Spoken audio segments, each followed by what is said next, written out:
Hi, welcome back to the Monday Minute. My name is Chelsea Stout. I'm Behavior Specialist for Roy City ISD.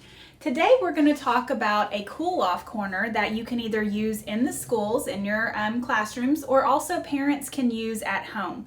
So a couple things about cool-off corners or calm-down corners is that they are not punitive. We want to use them as opportunities for our children to regain control and to learn certain coping skills.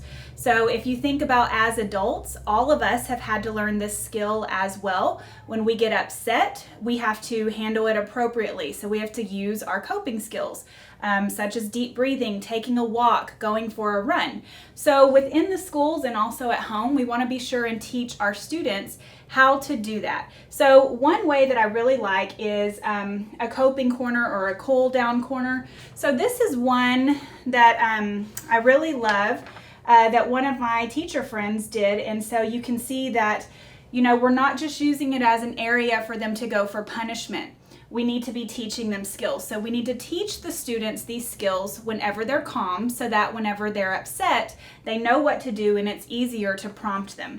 So in this one, we have different coping strategies, different breathing techniques, some cue cards, different things like that. So I put together a quick little coping corner. This took me 5 minutes, if that, to put together. A lot of these printables, these are visuals for deep breathing techniques for children. So this is very effective with your younger children, your elementary age children. So you can see here, this is star breathing, and it has a shape, and they can visually track it, visually follow it. Has directions as well. We have lazy 8 breathing, and it just kind of makes it fun for the kids. Triangle breathing and square breathing. These are actually free. You can get these free printables on copingskillsforkids.com. So I do not want to take credit for these. These are on copingskillsforkids.com.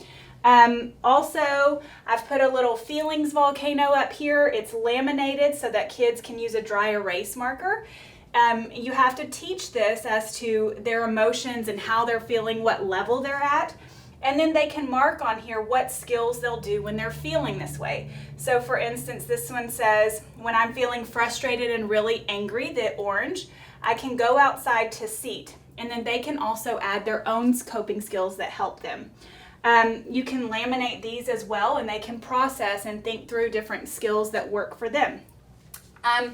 We don't want to make our coping area a place for play, because it is not a reward, but it is an opportunity to learn to calm down. So we want to be sure that we don't overwhelm them, and we don't want to have toys or fun things over here, because we do want the classroom to be more motivating for them and more reinforcing than this area.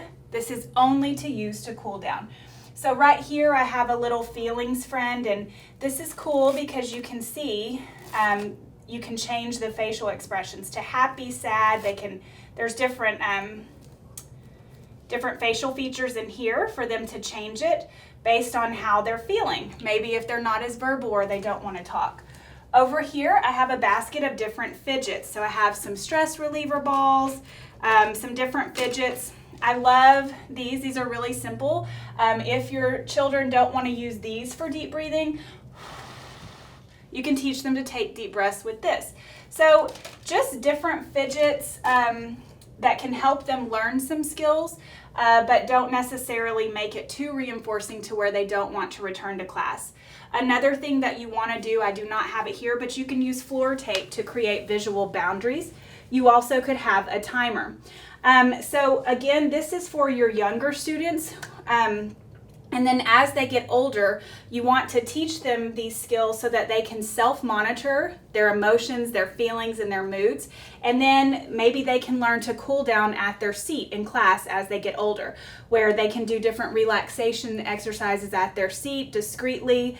They could journal, things like that. They could take a break, put their head down. Those are also coping skills, but we have to teach them the more concrete visual skills first at a young age. I also have something to use. So for your younger learners, a lot of teachers that I know have them complete a think through sheet. So these are more for your nonverbal or your younger students, and they can write down what behavior they engaged in, how it made them feel or how it made the other person feel, and next time what they could do. And then we have some for older students as well. There's a lot of these that are free online. And then another great tool that I like to use, these can be cut and laminated and you put them on a ring, and these are kind of cue cards for the students that you can have in your basket. Now these were also from copingskillsforkids.com. They are not free. I think they're a pretty low price though, and you just cut them out, laminate them, put them on a ring, and they have different coping strategies depending on what your student or child is going through. So it's very helpful to teach them and prompt them to do different coping strategies. And finally, if you have a student that is just very hyperactive in your classroom and they might need a little break, what you can do, so maybe they don't need all of this, but you could have a basket of beans, black beans and white beans, brown beans and white beans, whatever, and then you just send them over there to separate the beans into two different piles. And what that does is kind of de-escalates them and stabilizes their thinking skills, their processing, their hyperactivity, so that then they're ready to return to class. So again, this is our coping corner. I hope you found this helpful, and I hope you have a great day. Bye.